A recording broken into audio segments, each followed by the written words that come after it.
Hey there, I'm Karen. I don't really get to speak on this topic often because, well, honestly, I'm not really asked to speak on this topic of being a woman of color. So when I was asked to contribute a piece, I paused for a moment. I thought to myself, I don't have this outrageously insane she fight the power story. I've been very fortunate because I grew up in an Air Force family, and so we didn't really see difference of race or color or nationality or anything like that. We were all one big, happy military family.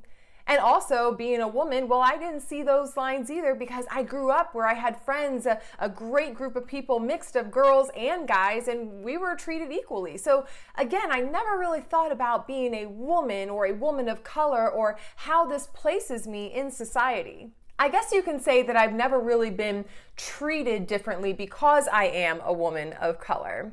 Well, not to the point where my identity is wrapped up in it. I know that I've been overlooked for opportunities because of my age, my gender, my race, and I know that I've gotten opportunities because of my age, my gender, and my race. But let me tell you, I love being a woman of color.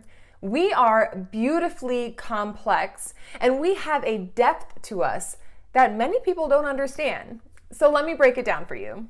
Being a woman of color, we all have this innate mannerism. It's a perfect blend of grit and grace. Our grit comes from generational oppression, so we naturally work harder than everyone else, and we have a deep reverence for basic human rights that our ancestors had to fight for. Our grace comes from generational royalty.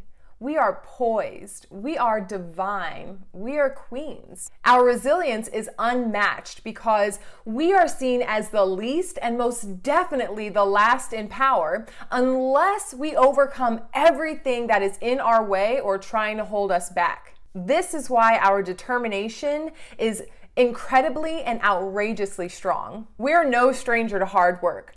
We often have to overcome the odds. And while we scrape and push and build and fight, we're growing. We're growing stronger. We're growing wiser. We are gaining life experiences that will translate into stories and messages that we pass down to future generations, and then they'll be stronger. So yes, being a woman of color is difficult, but I know that I am stronger than most because nothing is handed to us.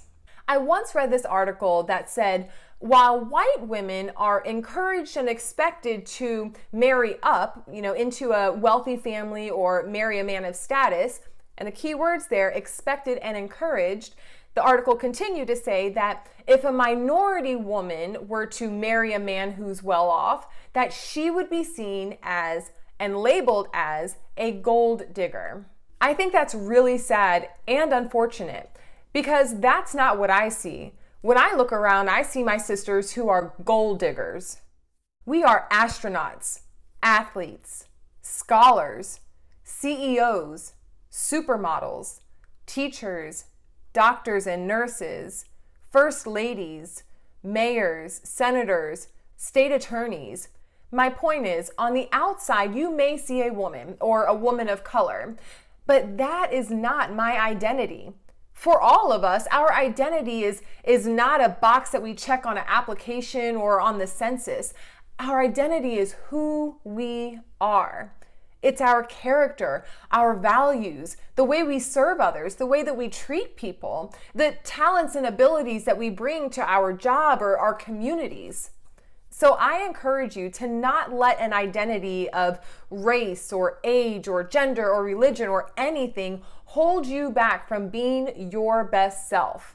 Do not let anyone tell you that you can't do something based on these attributes. Instead, embrace everything that you are, recognize your power, and choose your path, because that is the identity that people will remember when they think of you.